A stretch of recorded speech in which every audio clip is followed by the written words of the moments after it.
Hi, this is Tom Ruegger, and you are listening to the GeekCast Radio Network. Enough with the gratuitous cameos. Don't go there. I'm on the verge. Hey there, Tom Ruegger here, and you are tuned into ToonCast. Don't worry, it's cool, Pop. Sugy's my favorite person in the whole world. A human person, that is. Aw, shucks. Sounds fraggy. Hello, listeners, miss. Oh, no, you don't. We got cookies to sell. Hello and welcome to ToonCast. I am one of your hosts, TFG and Mike, and joining me, as per sometimes usual, Steve Megatron. Hello, sir. Hello. In the first ToonCast interview since Pat Fraley in 2012 and E.G. Daily in 2015, we welcome the man, the myth, the legend, the one who sent us to Luniversity and then locked our pals in the water tower. He's a cool cat, Daddy-O, but we doubt he'll try a Scooby snack, not even if Vincent Van Gogh was offering it to him. He's a man that strikes enjoyment in all of our hearts and minds for all the cartoons he has given us in the past 30-plus years. He's the father of Skippy Squirrel and so much more. He knows what we're doing tomorrow night and every other night, which is to take over the podcasting world. There is a little bit of all of the 7D inside his personality. We are here to freak out over having this discussion with Mr. Tom Ruegger. Hello, Tom. How are you? Whoa! Oh my God! That was. I need that for every time I'm anywhere. I want that introduction because you have covered my entire career. I can now retire. Thank you. Good night, everybody. It's been great. That's right. We just need, Yakko right here. Good night, everybody. Good night, everybody. That's right. That was Mike. Thank you for such a glowing introduction, and I won't be able to live up to it, but I'll give it a try. Oh, sure you will. I looked at your IMDb page, and I'm like, oh, I can work every single thing he's done into the intro. At least everything that we're going to cover. I think the only thing I didn't mention that you're really the terror that flaps in the night of Gotham City. Oh, wait, that's a Darkwing Duck Batman crossover. Yeah, Whoops, wrong one. That's why he has 14 Emmys and we don't. Exactly. Well, I try. Where are you two right now? Are you in the same room together? Oh, no. Sadly not. That has only happened once in our 10-year friendship. When I got married the end of last year. I'm in Chicagoland area, and Steve's up there in Michigan. Wow, fabulous. Oh. Yes. So, are you football fans, or do you avoid that? How best to answer this question without getting a Deflategate answer? We watch cartoons for a reason. No, that's fine. That's fine. I know Michigan they go pretty crazy on the football stuff sometimes. Yeah, too bad our team's not very good. Oh. The Bears aren't that much better either, but I'm originally from Massachusetts, so I'm diehard Patriots, Celtics, Bruins, and Red Sox all the way. I'm from Rob Paulson's neck of the woods, so. Yep. Hockey. Well, we'll do cartoons tonight, and we'll do sports some other night. Yeah. Before we get started, can you give us the scoop on what's going on in the world of Tom Ruegger? Any upcoming projects that you can reveal that you're allowed to without, getting Disney to give us a stomp in the head? Well, yeah, I'm working on several show, developments, and so you tend not to want to announce much about those things until they're sold or in production, and then you want to be pretty cagey. So I'll tell you, I'm as busy as I can possibly be, and I think I've got I'm working on some really funny and even in some cases dramatic show ideas and series ideas. So we'll see, but. I'm staying above water. There you go. Definitely good news. Yeah. Hell hath no fury like the Sith Lord of the Mouse incurred on you. All right. But I was just talking to Paul Rugg briefly today, and we're probably going to try another Freakacon one of these days. So that's one thing I know that. Nice. Nice. Very cool. Yeah. All right, so the traditional questions. Where did you grow up, and did you always want to be a writer, producer kind of a thing, or were you like the rest of us and when you were a kid wanted to be a policeman or a fireman or something like that?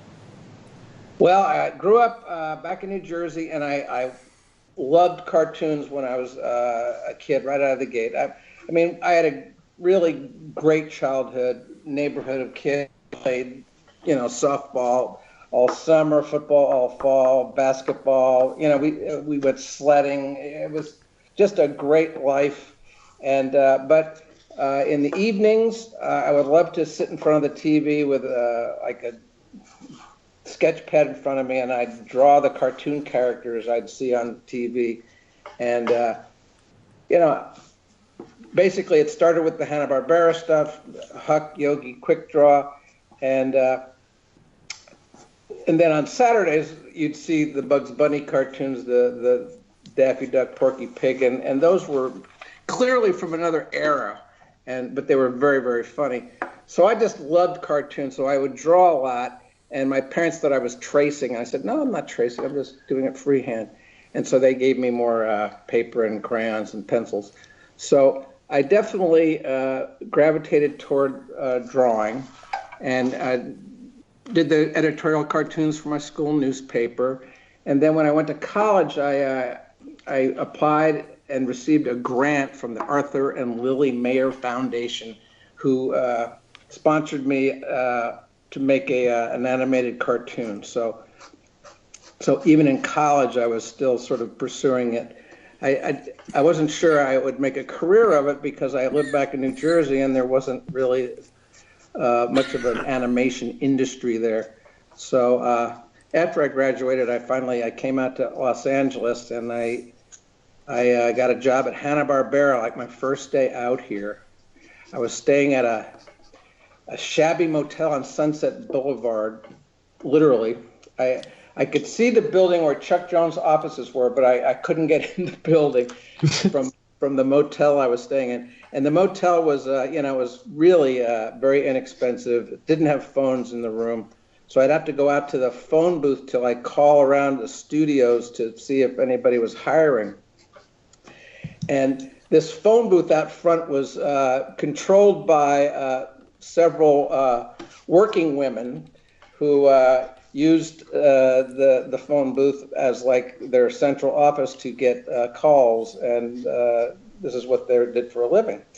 And so when I tied up their phone booth, it kind of ticked them off. I said, "Get them on, this is a business line for these lovely ladies who worked out there."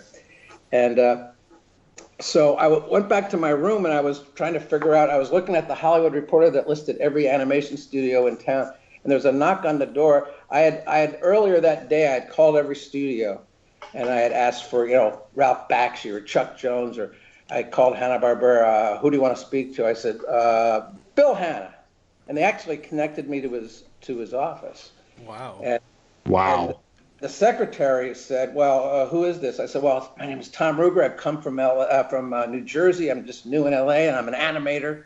Kind of lying there. And she said, well, I'll give your name to Mr. Hanna. I don't know if I'll call you, but give me the number. And so I gave the phone booth number. So I'm back in my little hovel of a room at this motel, and there's a knock on the door. And it's one of the ladies of the night that works the phone booth. And she says, Are you Ruegger? I said, yeah. I said, well, there's a phone call for you, but hurry it up. That's a working line. We got customers calling. So I get out to the booth, and it's Bill Hanna's up. Please hold for Mr. Hanna. Wow. Wow, that's wild. And who is this? Tom Ruegger, sir. Oh, yeah. Get right over here. We're really busy. So they had bought the concept that I was an animator in town. I drove over to Cahuenga and brought my portfolio, and I had it on, some of it was on slides, and, because you never know what your job's going to be, so I could draw sort of like Hanna-Barbera stuff, but I didn't know if they were hiring. Anyway, I showed him these slides. I said, well, he said, what the heck is that? I said, well, that's a dog, Mr. Hanna.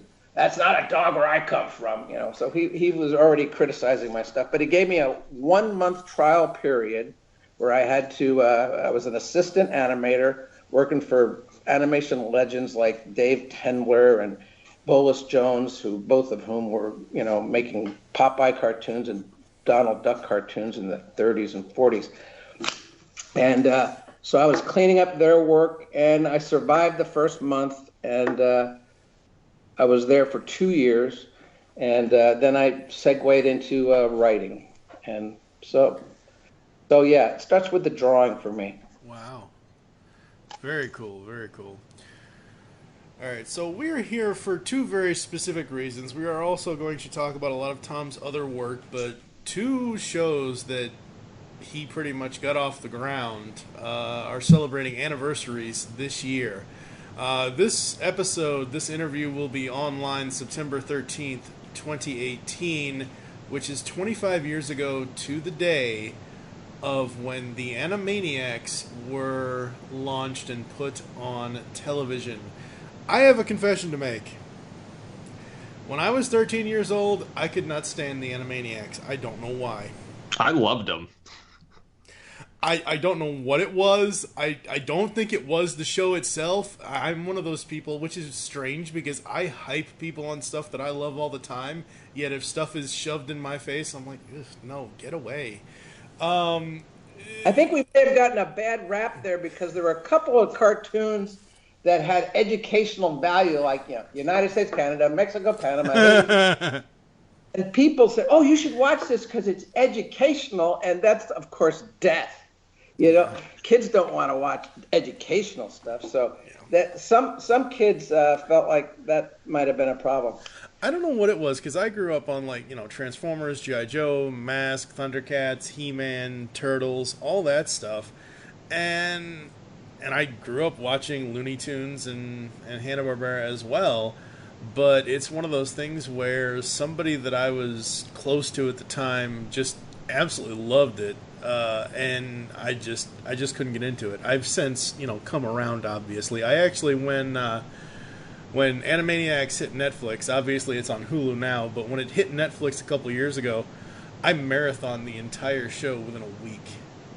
Wow. All of it. Yeah, Mike's our resident crazy person. Yeah. He'll watch everything, like, within a certain time span. Wow. Tell me, because I've never done that. I've never watched Animaniacs in a week, you know, like the 100 episodes. Right. You literally did something like that? You watched maybe 100 episodes over a month or something? It took me about a week and a half to get through all of it.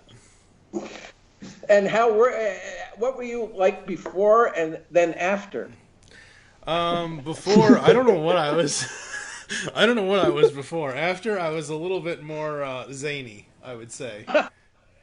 And I was already zany enough as it was, so it just influenced me even more. What did you come away with? How would you put it in a few words? What Animaniacs is after doing that? What is it now? It is one of those things where, again, it goes back to when I was 13, when I didn't understand it. I didn't get it. Yes, I got certain skits and segments and I remember it, but because it was so far what I felt at the time shoved down my throat, I didn't care. When I did the rewatch, it was, I don't know, 20... Like I said, whenever it originally hit Netflix, I think it was like 2015, it was 2 or 3 or 4 years ago at this point.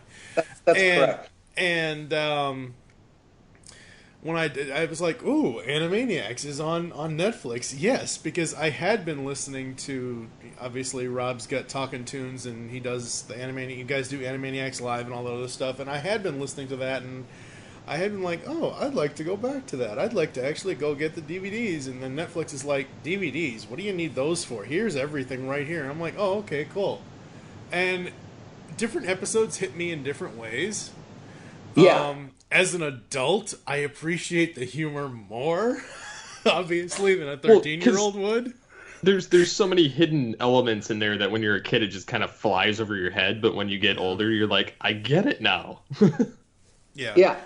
Well, there's like the cartoon where the Warners, it's like Heart of Darkness, or it's like Apocalypse Now, where the Warners go to get Jerry Lewis, who's the director that's gone out of control, and it's like Apocalypse Now. I mean, I can't imagine a kid getting any of that. Yeah, no. Freudleben. Yeah, no. Freudleben, yes. The cuteness, yes. Yes. Brilliant cartoon and one of my all-time faves, but clearly Animaniacs' target audience was all over the place. Oh yeah. Yeah, it was. Yeah, between the educational songs and then the kind of the jokes that you wouldn't get until you're much older. I mean, it's funny that it still resonates either, when you're a child and when you're a grown adult. And then there's that line, looking for fingerprints, and we bring prints in and fingerprints, and I don't think so. That was not in the script. The way it's written there, it just wasn't in the script. But Tress MacNeille, she's reading we're recording the thing, and he says, no, fingerprints, because I found prints, no fingerprint, and it's the way Tress MacNeille, she completely ad-libbed. I don't think so. I mean, she completely ad-libbed a response there that the network didn't know we were putting in, and it made us laugh, and we just kept it in. We kept it in the board. We kept it in the soundtrack. We animated it, and we thought, well, eventually someone's going to cut this. They didn't. And they didn't. Yeah, it's pretty wild. Yeah, I had originally, had been watching Tiny Toons, and I love Tiny Toons. Tiny Toons is just as amazing as Animaniacs in my mind. Obviously, watching that back now, it's like that was clearly a 90s cartoon. Obviously, it started in 1990 when it first aired, but like just everything about most of those references and everything else is so totally 90s. Oh yeah. Yes. Which is not a bad thing. It's so funny you brought up the dot fingerprints thing, because the first question under Animaniacs that I have written down for you that I'm supposed to ask is, so you've left your fingerprints all over this series. What was it that made you go from Tiny Toons to Animaniacs? Well, we had succeeded with Tiny Toons. And that wasn't a foregone conclusion. We certainly had a nice budget. We had good music, but I think Steven was scared to death we were going to really humiliate him with the show. He had wanted us to do a great job, but every now and then he would say, "Geez, I'm not sure the animation's good enough, the line quality. I don't know what." I said, "Oh, it's going to be great, Steven. You'll see." And so after Tiny Toons was a hit, it was the gates were open. Stephen and Gene McCurdy, my boss at Warner's, came to me and said, okay, what's next? What are we doing next? And I said, they said, well, how about the Plucky Duck Show? How about a spinoff from Tiny Toons? And I said, oh no, I can't. I can't do any more of Tiny Toons and Plucky. I mean, I love Plucky, but no, please. Let's do something new and, brand new characters. And they said, so Steven said, fine, but you have to have a marquee name. I said, well, you're the marquee name, Steven. Steven Spielberg Presents. That's the marquee. So no. So I need a marquee, because we had like Bugs Bunny inferred with Tiny Toons. There was a certain quality to that. So we need a marquee. And anyway, I came up with the title, Animaniacs. I just thought it was a great, I wanted a variety show. But but new stuff, all new, no retreads, no Bugs and Daffy all over the place, just really new Warner Brothers stuff. And but he kept saying, we need a marquee name, and it's like, oh golly. So literally, I'm walking across the studio a lot, going to a screening, and I walk past the water tower, and it's like a billboard, which is a little bit like a marquee, and it's advertising Warner Brothers with the big WB Shield logo up there. Mm-hmm. And honestly, it was like a convergence of thoughts and ideas, because I had been working on some cute little duck-like characters, and so I see the tower, and I think there's a marquee, and there's the name, the Warner Brothers. They could be the cartoon characters. And so anyway, it turned into this concept of 3 crazy cartoon characters locked away in the tower because they're too nutty. Because I like to keep the cartoon characters crazy, and they're running around a lot. So Stephen totally loved it, bought it because it was a marquee, because everybody that goes to Burbank sees that tower, but it also kind of paid tribute to the tradition of animation from the 30s, and it paid tribute to the studio itself. So worked pretty well. And then I managed to sell them on the Pinky and the Brain concept by singing the main title, which was the first thing I wrote about it. The Pinky and the Brain, the Pinky and the Brain. But I sang it to the tune of Singing in the Rain, which I won't do. But it all the words fit to, it started with Singing in the Rain. They're singing, they're Pinky and the Brain. And then Sherry Stoner, who was there at this pitch, she started doing Slappy Squirrel's voice. So within the first meeting or so, we had the Warners, Yakko, Wacko, and Dot. We had Slappy, we had Pinky and the Brain. So, and honestly, creatively, I think that's the beauty of, and the growth that went from Tiny Toons to Animaniacs. There was much more creative freedom with Animaniacs because we didn't have to pay tribute to Bugs and Daffy. We didn't have to worry about keeping all the Looney Tune traditions alive. We could come up with new traditions and new franchises and new characters and new people trying to take over the world. Absolutely. And I think that's one of the beautiful things about that series that made it work. Well, yeah, we did have fresh new characters, even though the Warners and Dot are theoretically from another era. They're pretty much pretty sassy and very much. I love that they go up against authority figures. That's, to me, that's what every kid out there is trying to figure out, because there are a bunch of a-holes out there in the world, and how do I deal with them? Well, the Warners deal with them in a very comic, fun way, and I think that's what really appealed to a lot of the audience. So what were some of your favorite characters to write for in Animaniacs out of those, out of the Warners, Slappy Squirrel, Pinky and the Brain, and so on? I would say those 3 franchises were where I lived. I mean, Yakko, Wacko, and Dot, they were the heart and soul of at the center of the series, and every one of their stories sort of,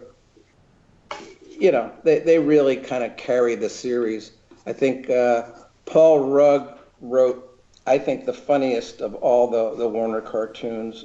Just brilliant stuff. Clowning out, just Cookies for Einstein, Desanitized. He really was awesome with them. I worked on one called entitled Hooked on a Ceiling, where they go to the Sistine Chapel and help Michelangelo paint it, and they paint like E.T. and Elliot instead of God and Adam. And then the Pope, Stephen's like, I like it. Yeah, he's the Pope at the end. Yeah. Yep. Then Yakko, the topper, you got to know your audience, Yakko. Yeah. Anyway, we had great writers, great artists. Slappy Squirrel. I love Bumby's mom. I love Woodstock Slappy. There's one that I wrote that's really kind of very violent. It's called Critical Condition. I love Critical Condition. Yeah, that's one of my faves too. And Slappy gets really negatively reviewed by Siskel and Ebert, who are, in this case, Hiskill, and Egbert. Yep. And she and Skippy just get relentless revenge. Oh yeah. And college nothing. I'm going to Vegas. Yeah. I know that quite literally, Tom. I know that cartoon front and back. As soon as it hit Netflix, and even when it came to Hulu, I'm like, the first thing I searched for was Critical Condition to watch it. I'm so glad to hear this, because I think you and I will get along very well, because I think that's one of our great cartoons, and not a lot of people bring it up, and I'm really glad to hear that you like that one. That's great. Now, did you like, just to jump, because another very violent cartoon that I'm very proud of, that I gave the assignment, this was back in Tiny Toon days, and nobody would do what I said, please write this script, and everyone would dance around it but not do it. And then finally I said, all right, you're not going to do it. And I gave it to several people. And finally I did the final draft of it. And I made it what I thought it needed to be, which was thousands of anvils dropping onto Plucky Duck. Oh, yeah. Yeah. Oh, yeah. Forest. And it is just fabulously violent, and one of my faves of the Tiny Toon era. But I love that one. Yeah, absolutely. But Critical Condition is definitely one of Slappy, and I really like it because we have clips from some of her earlier cartoons that Siskel and Egbert particularly hate. Yeah. So, yeah. Well, she gets to get even for once. Yeah, exactly. She does, with heat-seeking missiles. Yes. Uh-huh. That is a brilliant episode, though. Yeah, it's so funny. I just love The that. Brain, of course, they had a life of their own in their own series, but we started out very simple. It was just they needed to come up with money-making plans to finance their missions to take over the world. So, I mean, the first one they went on Jeopardy and Win Big, and it was in the suit, right? So Brain. Yeah, it was John Brain. Yep. Brian. No, it's Brain. Yeah, that's right. I keep calling. Yeah, I love that suit that he puts on. And the temptation was to use and reuse that suit, and we really had to fight that. We needed to get them out there in different modes.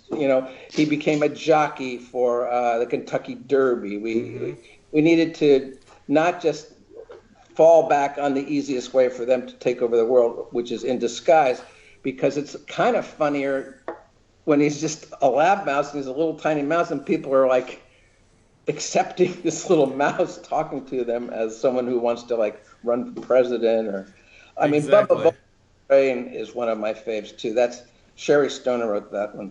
Yeah, Bubba Brain was hilarious.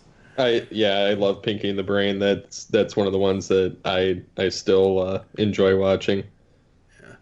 Yeah, Brain and Pinky and the Brain, just being the little lab mice that they are, trying to take over the world, is a respectable thing. Meanwhile, Chicken Boo gets no respect whatsoever. Zero. Now, do you know how it came about? No, tell us. So now Deanna Oliver, she came up with the Mindy and Buttons concept because she was living in Sherman Oaks, and next door to her, in the yard next door, there was a little kid who was basically on a dog leash, a dog run. She had a collar, and she could run around the yard, but was on a wire. She was on, and she would call out, "Hi, lady!"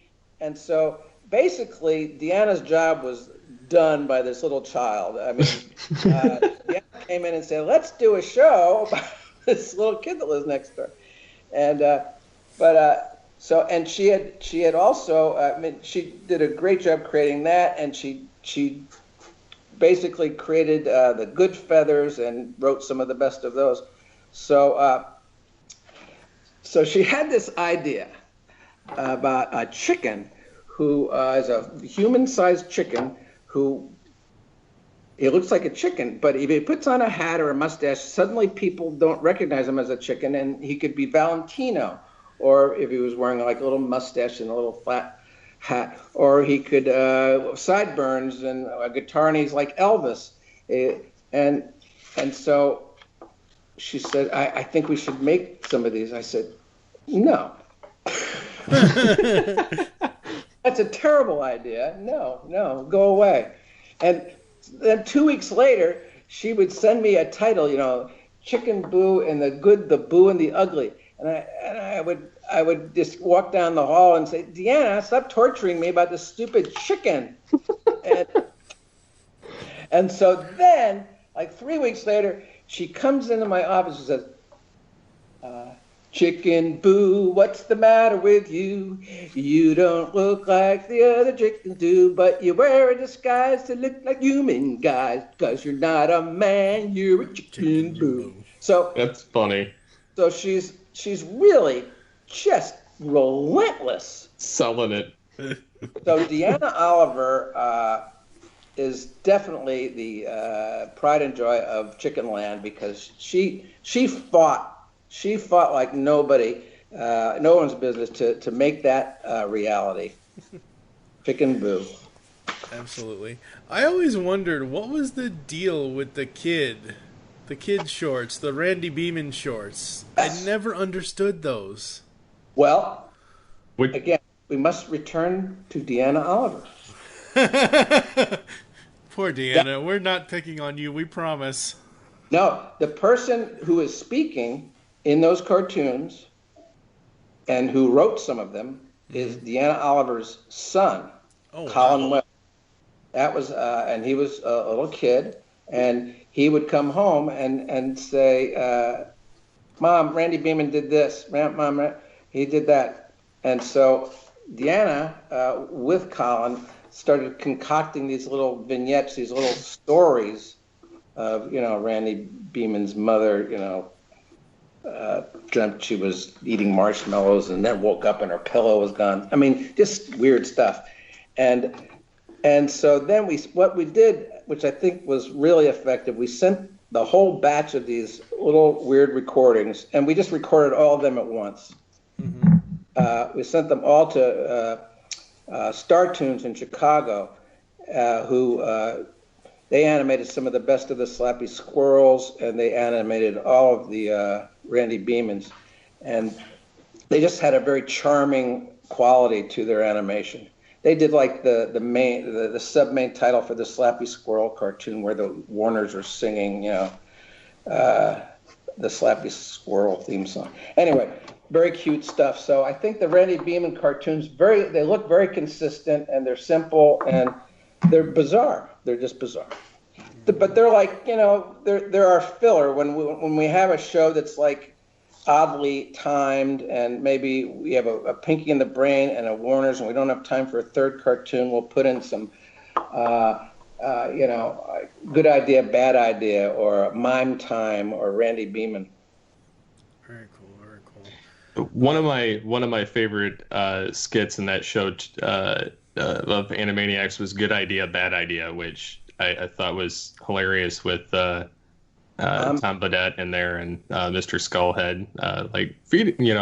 Good idea, feeding stray kittens in the park. Bad idea, feeding stray kittens in the park to a bear. I know, almost all of them are morbid. Finding an Easter egg on Easter morning, bad idea. Finding an Easter egg on Christmas morning, and then it's disgusting and small. Most of the Tom Bodette material everybody pitched in, all the different writers, but Sherry Stoner and her husband Sweeney, Mark Sweeney, he was one of our writers early on, and he and I were sharing these Tom Bodett writes novels, and so we had all these Tom Bodett tapes, and we were listening to them when we drive in our cars, and we were flipping them back and forth, and we realized this guy's voice really is just fabulous, and we need to exploit it. And so a lot of it has to do with, we just love Tom Bodett. So Sweeney wrote some of the best of the of like the good idea, bad ideas. He also wrote one of my favorite Wheel of Moralities. Oh yeah. He wrote, if you have nothing nice to say, you're probably at the Ice Capades. Wheel of morality, turn, turn, turn. Tell us the lesson that we should learn. Severe tire damage. Do not back up. Severe tire damage. Yeah. You know, Tom Bodett, I always thought he was just the guy that left the light on for you. We'll leave the light on for you. That's right. Well, he also narrated Wacko's Wish, which was our long form that we did at the run. And, Steve, actually, didn't you use Good Idea, Bad Idea? Or you I actually used the did. concept? I used the concept for a college project. And animated it and everything. And oh, my golly.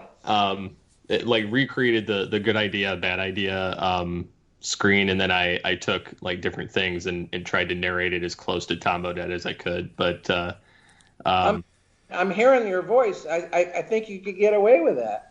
Yeah. Yeah, it was a lot of fun though, doing Good Idea, and then whatever I put in there, and then doing the Bad Idea and having the light, light up on it. So it was a lot of fun to kind of recreate that. It was the only thing I could think of in that scenario. Well, you should call Warner Brothers and have them hire you to write some new ones. I would love nothing more than to do that. Oh, much. They probably need help. Wow. Alrighty then. 25 years later, and so many people love Animaniacs. What do you think it is about the show that has people coming back for more by rewatching the classic series now? Wow. Well, I think it holds up pretty well. It's not so brutally topical that you get lost with references. I mean, there might be the occasional Regis Philbin joke that's like, what? Who? But I think it has classic sort of slapstick and animation, verbal humor, sassiness. It definitely tweaks its nose at authority, again, which I think is an important aspect of it.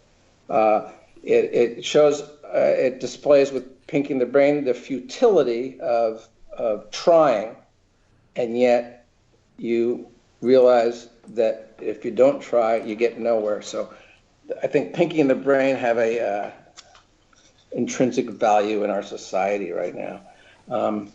And I think our society wishes they would take over the world. I think Slappy is the curmudgeon in all of us.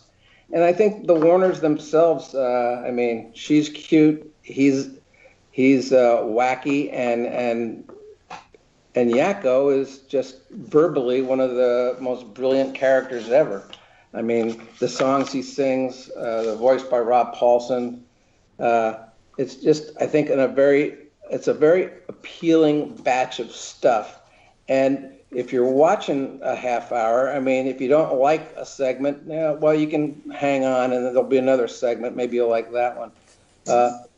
And you realize, and I don't know why, do you realize how few animated variety shows that are being made? They're always like, they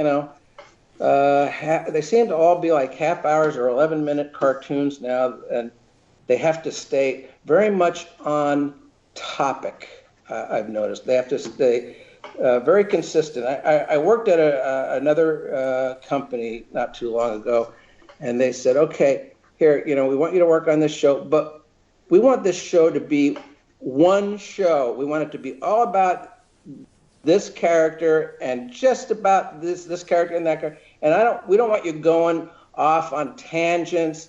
And because, see, the beauty of Animaniacs is creatively it was just like no other experience that I ever had. And I think a lot of the gang that worked on it felt the same way, because we really could tell almost any kind of story. We had such a wide, vast cast, we could handle almost anything. I mean, we had Slappy Squirrel and Skippy sending up the three tenors. We had a flame character that would tell historical events. I mean, we really covered a lot of ground. And then we would do Godfather, you know, Good Feather takeoffs. And anyway, it was really, truly a variety show. And creatively, we were allowed to go anywhere. And I think people appreciate it. And I don't think anyone's doing it right now. I don't think so either. No, I don't think so either. And I think it's kind of a lost art, to be honest. Well, also visually, I mean, I don't know how, as we all know, CGI is very big and very popular, and but some of the art and craft of making that show back in the 90s, man, we were actually still making that thing on cells. They were being hand-painted. It's hard to even believe. Just the amount of man hours and woman hours put into creating that thing. And we're never going to see in the cartoons made today the little dust particles that you would see when you watch like the movie Pinocchio. But even Animaniacs was one of the, you know, it was still made on cell, and you could almost feel the handmade quality of it. And there's some charm to that. Yeah, that's one of the things, like Mike and I sometimes go back and forth about, you know, the animation styles of today and it all being CGI. We're like, I don't know, like we're kind of, I don't know, old fashioned in that way. We kind of enjoy the older stuff. I think the last, and we'll talk about this a little bit more later, I think the last animated series I watched that is in today's standards was the 7D, and I'll talk about that a little bit later. Steve, you want to hit that last question? So, you know, I know that the Animaniacs is coming back to Hulu for a new series. And, you know, what do the new seasons have in store as vaguely as you can tell us, obviously, because... If you can tell us If you can't tell us anything. Well, I'm not involved, so I can't tell you. Yes, I'm not involved. Hard to believe. That's sad. And quite honestly, I don't know who's involved from the original group. It's my understanding that, I mean, the people that, if I were making the show, the people that I would hire first, those people, from what I know, are not involved. So I don't know. I don't know what they're doing. I hear that the voice actors, some of the voice actors might be involved, which, you know, I think I can't imagine they wouldn't want them involved. But so I don't know. I think let's see what happens. I didn't think you were, but I was just, you know, hoping. We were hoping. Well, I'm still, you know. It's my baby, and I care a lot about it. So if they gave me a call tomorrow, I'd probably go over there. So we'll see. All right. Also, we are celebrating 30 years of a certain show. As of 3 days ago, 30 years ago, September 10th, 1988, A Pup Named Scooby-Doo came online, or on television at least, with a bicycle built for Boo. I loved A Pup Named Scooby-Doo. I still love it. I am so glad I have a Boomerang subscription right now and that pretty much all of Scooby's stuff is on there. What was it like working with Casey and Don and all that? What was it like doing that show at the time? Well, I had been doing Scooby for about 4 4 or 5 years at that point. I arrived at Hanna-Barbera in the writing department 4 or 5 years prior to Pup Named Scooby-Doo, and I became the dog writer. I wrote a lot of stuff. I did Pound Puppies. I did Huckleberry Hound. I did a bunch of Scooby shows. Where again, I didn't create the shows, but I wound up being the story editor on various incarnations of Scooby, whether they were 15 minutes or 11s or 22s. And I did not create Scrappy-Doo. I was told Scrappy-Doo had to be in those episodes. So anyway, we built on that. I learned a lot of things about Scooby. I didn't know him prior to arriving at Hanna-Barbera. And then Mitch Schauer came along and is a great artist, great producer, and he had an idea for the 13 Ghosts of Scooby-Doo. So I worked with him on that show, which had real monsters and ghosts, which I think we got letters from, the Bible Belt that said, what? No, it's supposed to be, you're supposed to pull the mask off, and it turns out there aren't any monsters or ghosts or anything. Well, 13 Ghosts of Scooby-Doo changed all that, and not everyone was happy with it. So then Scooby took a little break, a 1-year break, and during which I was working with ABC, Jenny Trias, Amy Simon, and Gene McCurdy at Hanna-Barbera to make like the Muppet Babies version of Scooby, and it was originally called Scooby-Doo: The Puppy Years. A Pup Named Scooby-Doo is much better.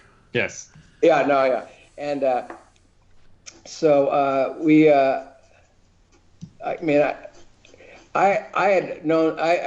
now knew Scooby so well, backwards and forwards, that I wanted to do the show to make fun of it, which is, I think, one of the charming aspects of A Pup Named Scooby-Doo. It doesn't take itself seriously at all. It makes fun of the entire franchise. Red herring. Red herring. It makes Fred into like a conspiracy theorist nut. And what kid is wearing an ascot, by the way?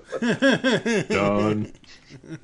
And Daphne, we made her into like the Veronica of the series, where she's like the rich girl, and kind of stuck up and very prissy. And the Kelly Martin, who went on to adult roles, and she's a really good actress. When she grew up, she continued to be an actress. She got the job of Daphne. She came into the audition, and we said, okay, and she's like, oh, and we said, so can you scream? Because we're going to have like these scary moments where people are going to need to scream. And she screamed the most blood-curdling, high-pitched, real, genuine, like Fay Ray, god-awful scream. It like broke glass. It was unbelievable. And really, she got the job for that scream.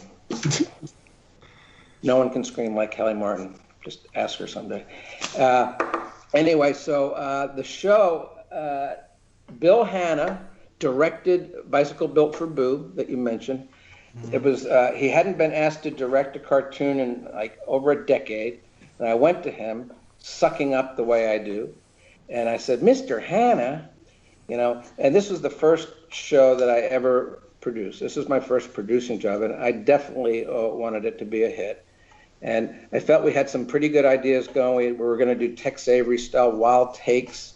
We had awesome music, John Debney, and we had a cappella girl chorus doing skadooby, badooba-da, scooby.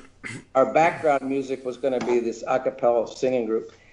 And so I got Bill Hanna to take basically a week off and go up into his lofty perch on the top of the roof of Hanna-Barbera, where there's this hidden office up there. He went there with a metronome and stacks of exposure sheets and the storyboard and the soundtrack, and he directed the crap out of the first episode. And and it's definitely, he hadn't directed a cartoon in years, and he hit it out of the park. He really just made it. His timing is impeccable and funny. So I think the first episode really set the tone for that series and really let it take off beautifully. Absolutely. And was that, correct me if I'm wrong, which I probably am, was that the last thing Don Messick did for Scooby, or one of the last things? Well, I know maybe for Scooby. I don't know. I know that we, right after Scooby, I went over into Tiny Toons, and we immediately hired Don to do Hampton for us on Tiny Toons. Right. Okay. Right. Yeah. And so that was so he was doing that for several years. I mean, Hampton. He was playing Hampton. In other words, no one else has ever played Hampton on Tiny Toons. So even Night Ghoulery, one of the later specials that we did. So he must have been going pretty strong for a while. So I suspect he might have some Scooby after that. He did do a couple of Scooby TV movies in the 90s, but I was gonna say, he didn't die until 97. See, I thought it was before that, but yeah, man, love that guy. Oh, me too. What a tragic. I think was it Alzheimer's? I mean, he died quickly. In other words, he seemed fine. Oh, he's getting a little old, but he seemed fine. But then, boom, gone.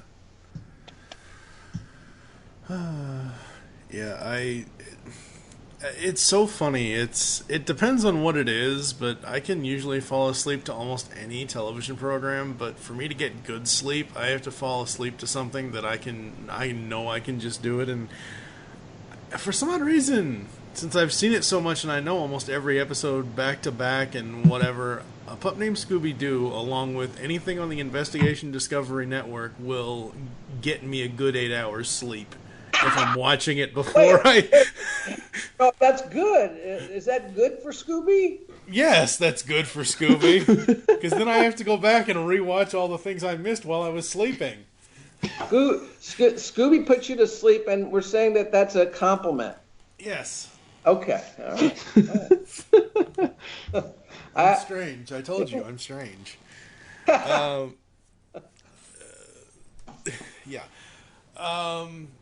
Did you have any access, or did you ever get to meet Casey or Don? Did you ever get to work with them with lines or anything like that? What was that like? Absolutely. Casey and Don, well, first of all, as the producer of the show, that's the one, that's one of the perks, is that, and it's, different producers approach their jobs in different ways, but for me, it's all, the recording session is really where a lot of the magic happens, because if you get the right reading on a line, it makes all the difference in the world. You get the wrong reading, and the show sucks. So I would go to all the Tiny Toons, all the Animaniacs, and all the Scoobies, all the recording sessions. I was going to Scooby recording sessions from like 83 to 89. So I spent a lot of time with Casey and Don. And Don Messick, this is true, and don't ask me. I think he probably had something. I mean, can you have two vocal cords? Probably not. But when you have like Walla and a dialogue where people are chattering or they're just supposed to like fill in the stuff like background noise, Don Messick could speak for Scooby and Scrappy at the same time. He did both voices, but he could have them, right, Raggy, and gee, Uncle Scooby. He could have both of them talking at the same time. That's crazy. It's insane. But he it's sort of like he was with ventriloquism, but he had special vocal cords, and he of course did both Scrappy and Scooby, and really when you're looking at them doing the voices and they're talking back and forth with each other, and you realize these two voices are as distinct as any two voices, and different as any two voices could be, that he's doing them both is kind of remarkable. I don't care what anyone says, even Steve, because we actually had a debate about this on our website. Several years ago. I wrote a thing defending Scrappy and why I think he is good for Scooby and the franchise and whatever else. And Steve wrote a rebuttal. A rebuttal to that basically says, no, you're wrong. I don't care what anyone says. I love Scrappy. Scrappy's awesome. You know, I know he got a bad rap, and I know they made him the villain in one of their movies, which was actually funny, but a little bit misguided, I think.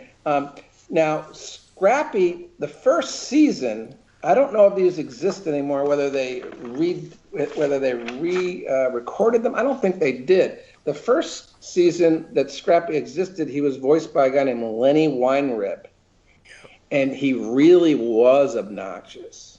Lenny Weinrib did it like this, and see, Uncle Scooby, I'm the most obnoxious character on Earth. And you wanted to kill him. So whether they just don't show those episodes, or did they go to the trouble of redubbing them with Don Messick? But Don's Scrappy was much calmer, much more of a gentler soul. And, puppy power, and, he was just trying to help. He was more misguided than anything else then. Yeah, the first season, Lenny Weiner, Scrappy was like an a-hole.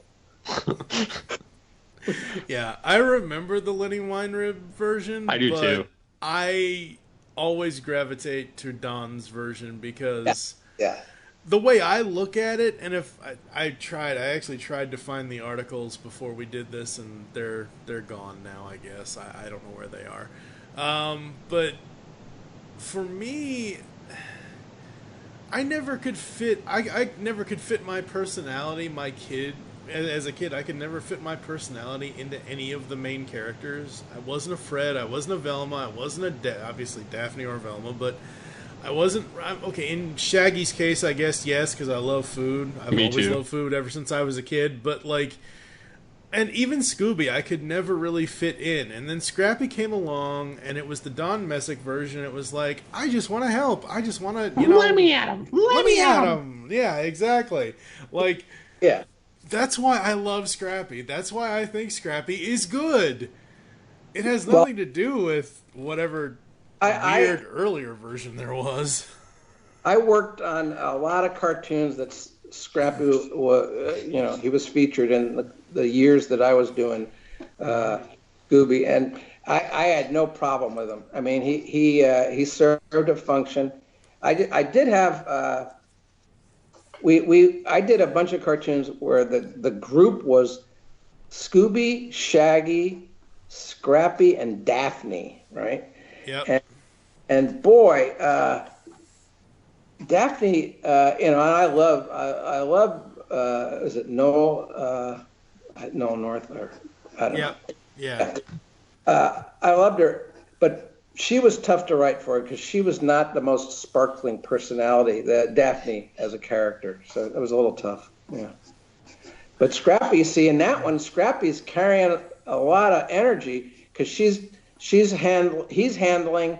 Scrappy in those is handling what Fred and Velma needed to do, which is solve the crime and have some energy and move things along. So yeah, absolutely. The last thing I'll say, and we'll move on to something else that you've. Let me mention something about Casey. Okay. Yeah. And by the way, in the voiceover world, all the voice guys do Casey Kasem, and they just love doing it. And they like to repeat the famous Casey Kasem thing about the dog dedication. Yeah.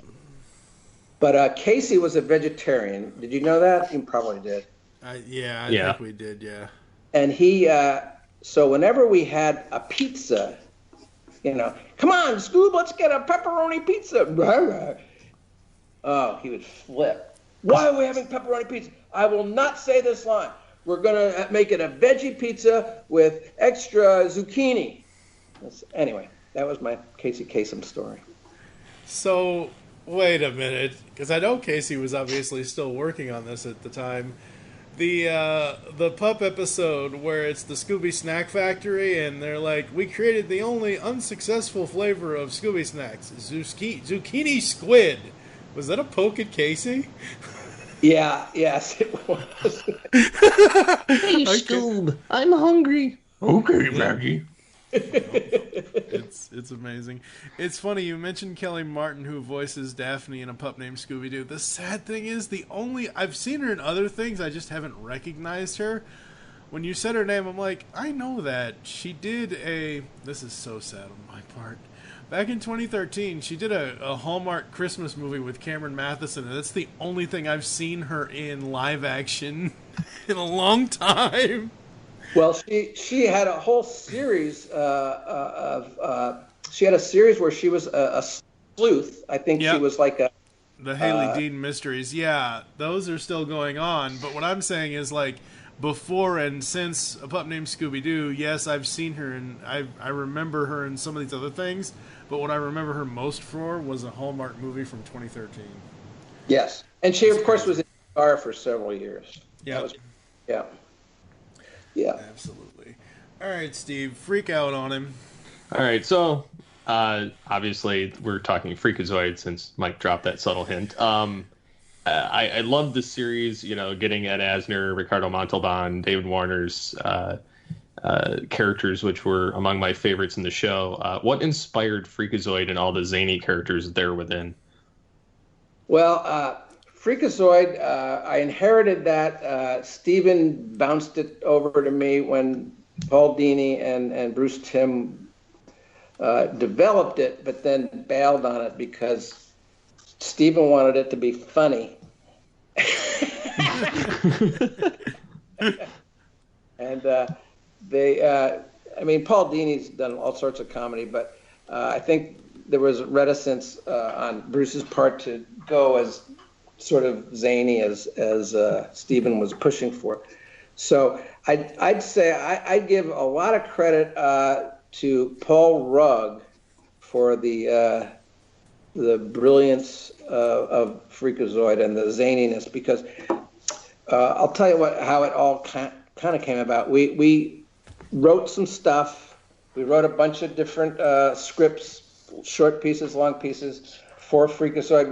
We were up against it on the schedule. It was like February or March, and we had to be on in September, and it's usually a longer gestation period to get these animated shows on the air. And so we had some funny material, but we didn't have an actor to play Freakazoid. And Freakazoid is, it's sort of like, do you have Robin Williams? Well, if you don't, I don't know what you're going to do for like the genie in Aladdin. So we needed someone to come in and be this great Freakazoid character. So we sent out the sides all over town, and every actor on Earth came in, and not every actor, but a lot of the actors came in. Yeah, I'm Freakazoid, I'm really crazy. Yeah. That's kind of what they did. Those were the standard auditions. I'm Freakazoid, I'm really nutty. That's not Freakazoid. It was No. like hours of listening to these tapes, you wanted to blow your brains out.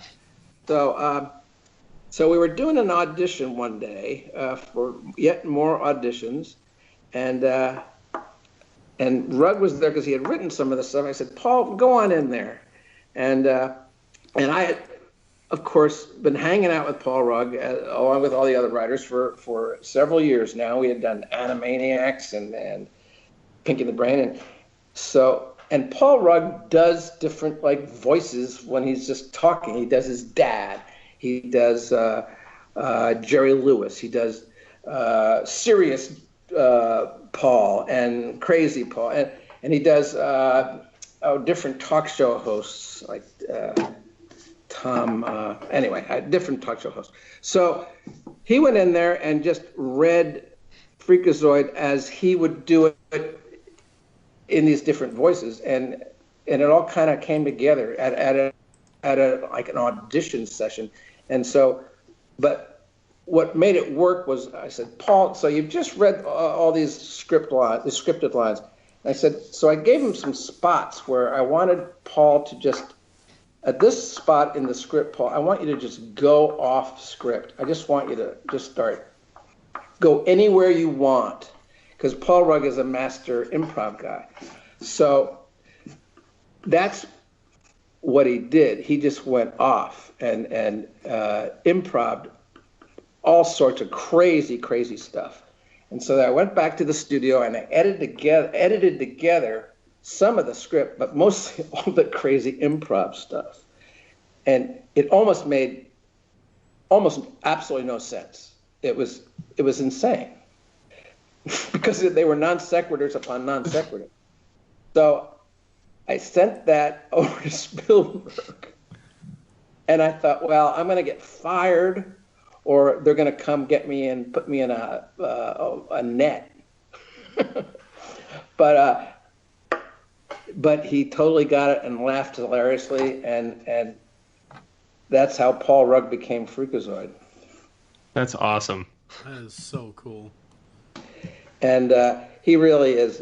We did this. Yeah, we did a Freakacon thing. He's just one of the funniest people on the planet, and I'd say that he and Sherry Stone is one of the funniest women on the planet. Deanna Oliver is one of the funniest women.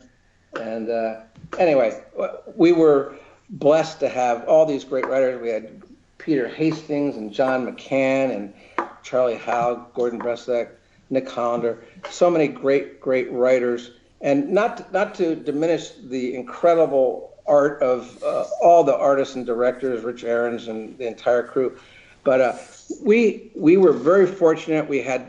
I was very fortunate because I got to laugh because I was around all these funny people. I'd go to the recording sessions, and Paulson and Jess and Tress and all these great voice artists would be in there just making me laugh. I had a great job. Great job. Absolutely. That's awesome. Very cool. Very cool. All right, so let's head to Gotham City. What was it like being in the BTAS Batcave? What was that? Because I know you're listed as an executive producer, so that job normally is very vague in Hollywood. But what were your contributions to the show? Were in the first season.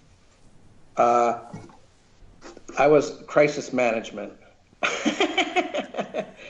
I was very supportive because I thought the show was great. I thought Bruce and Bruce Timm and Eric Radomski were just perfect for it together, and separately they came to it. Bruce with the characters, Eric with the background designs, and they really wanted to make it go.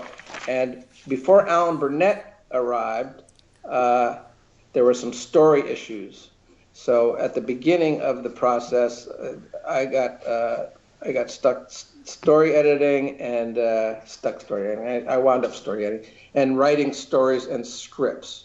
So I wasn't serving as an executive producer so much as I was a story guy.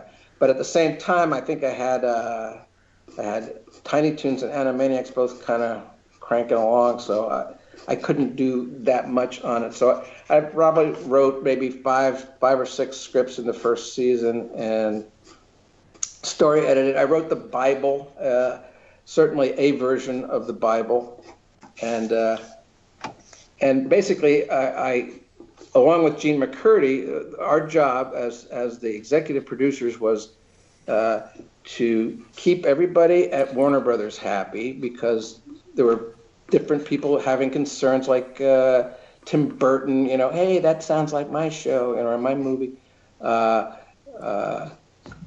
Danny Elfman, hey, that sounds like my music.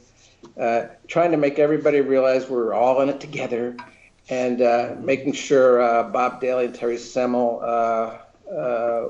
weren't having their valuable Batman property wrecked by our cartoon show. And then we had to keep the network, Fox in this case, quiet, because with Tiny Toons and Animaniacs, we had Steven, and we could just say to the network, well, no, Steven likes it. And they go, oh, okay, that's fine. But with Batman, we didn't have that 800-pound gorilla, so we couldn't say, well, Bob Kane likes it, because that's not going to work. No. So we had to like convince them that because we were making a show that wasn't like any other show on TV. It didn't look like anything else, and they were absolutely terrified. They thought, oh my God, we're going to have every parent in the country coming down on us for making this horrible violence that is going to warp their children. And basically, we weren't trying to make something offensive or brutal, we were trying to make something that was convincing, that was dramatically sound, that had some dramatic integrity, and was cinematic. I mean, each one of those half hours has a real cinematic quality. And you look at them today, and they're not the most expensive things, but they're really beautifully done. Not every one of them, but a lot of them are just gorgeous. And they really hold up the test of time. Yep. Especially now that the Blu-ray release is coming out for it. Yes. May we all get a copy. Yes. Let's hope. Yes. Yeah. Absolutely. Right. The last thing we're going to talk to you about, and we'll let you go here in a few moments, the 7D. I love this show. Well, that's great. You're the one. Oh, yeah. I wish it had had more seasons. Sadly, it didn't. What was the genesis of getting that series off the ground? I wasn't there at the beginning. I was brought in. Emily Hart, who's just an awesome creative executive at Disney. I mean, Disney takes a lot of raps, but then there are people like Emily Hart that make it kind of all worthwhile, because she's brilliant, she's smart, she's funny, she knows how to tell a story. Nancy Cantor's also great, and they're both key people at Disney Junior. So Emily had been nursing this 7D project, and they wanted a producer, and they gave me the designs. I said, these are the approved designs. So that was the one thing that I felt like, oh, I wish I could have gotten in there and kind of chiseled away at these a little bit. But so we had the designs, and then it was just, we want a really funny show. And I said, oh, God, that's wonderful. And I think the first season we were making it for Disney Junior, the first batch. And so those episodes, I think, read and play younger. But then they switched us over to Disney XD, and we realized that it's the second batch we could get slightly more sophisticated. And so that's when we were able to pull in people like Phil Hendry to do crazy, bizarre improvs, and Dr. John Jacob Jingleheimer Schmidt, and other crazy stuff. But again, we had just brilliant writing. We had all sorts of Animaniacs people. We had Alfred Gimeno and Charlie Visser and Bronwyn Berry, and we had Sherry and Deanna and Paul Rugg and Paul Dini. We had Randy Rogel writing songs and shows. Really nice. And Perry Grip's music. He did some great songs. Yep. And he won an Emmy. Perry Grip won an Emmy for the 7D. I'm Not Very Nice, Kelly Osbourne. Very cool. Very cool. How difficult was it writing for all those different, the 7 personalities and everybody else in the show? Was it a difficult process for the writers, or was it something that just came naturally once they knew the personalities of each character? Yeah, honestly, I mean, for Stoner and for me and Deanna, I mean, we'd been through Tiny Toons and Animaniacs together, so we had a lot of characters to write for. And the trick in this show is they have to all of them are in each story. So to have the 7 voices in your head, that's one thing. And then there are 3 or 4 other voices. We had Grimm and Hildy. Hildy, and we had Scratch and Sniff. We had the Queen. So we had, I think it was 11 regulars. Then we had Sir Yips-a-Lot, too. So we had a lot of different voices to keep in mind. And quite honestly, a lot of the episodes, not everybody is speaking up much. So you'd have episodes where Sleepy is featured or Bashful's featured. I love the Bashful one where he's singing like Tom Jones. I really love that. Yeah, that was hilarious. Yeah, if Dr. Scratch and Sniff was there, he would call them all loonies, but Starch Bottom was just nuts. Starch Bottom was just crazy. Who was your favorite character from that series, if you had to pick one? Well, Starchy was a lot of fun because he was so comic. I think Maurice LaMarche as Grumpy and Kevin Michael Richardson as Happy. Those two, I think you could do a whole series with Grumpy and Happy. I mean, honestly, I think it would be a great idea. It's The Odd Couple animated. I know, and really, it's just sitting there. It's waiting for someone to come along and do that, and I'd like to do it. We'll see. We'll see. All right, you've over the years recently here, you've been to plenty of the conventions. Do you have a favorite convention story or favorite fan interaction story that you'd like to share? Well, okay, so Ken Micciarone, a great artist, storyboard guy.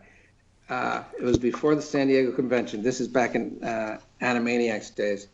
And I'm trying to get him on the phone. I need to get the storyboard. Where is it? And he's gone, radio silence. I cannot find him, get the storyboard. I think he's in Florida. Oh, my God. So it's San Diego Comic Convention, and I'm there with my 3 kids. And this is after the Tiny Toons cartoon had been on. Water go down the hole, and elevator go up, elevator stop with baby. So I'm in a really crowded elevator at one of the hotels right there. Is it the Marriott? Anyway, my 3 kids and I are in the elevator. It's crowded, and Cody, who was the inspiration for Baby Plucky, water go down the hole and elevator go up. He is at the control of the elevator, and he starts doing, no, you push the button, I push the button, no, you push the button, I push. And Nathan, who does the voice, he starts doing the voice too. He did the recording, and people in the elevator start completely freaking out. Oh my God, it's a kid from the cartoon! Now what would you like to do? Want to go on the elevator. Want to push the button. You want to go on the elevator, darling? Yes, sir. Want to go on the elevator. Okay, dear. Let's do that.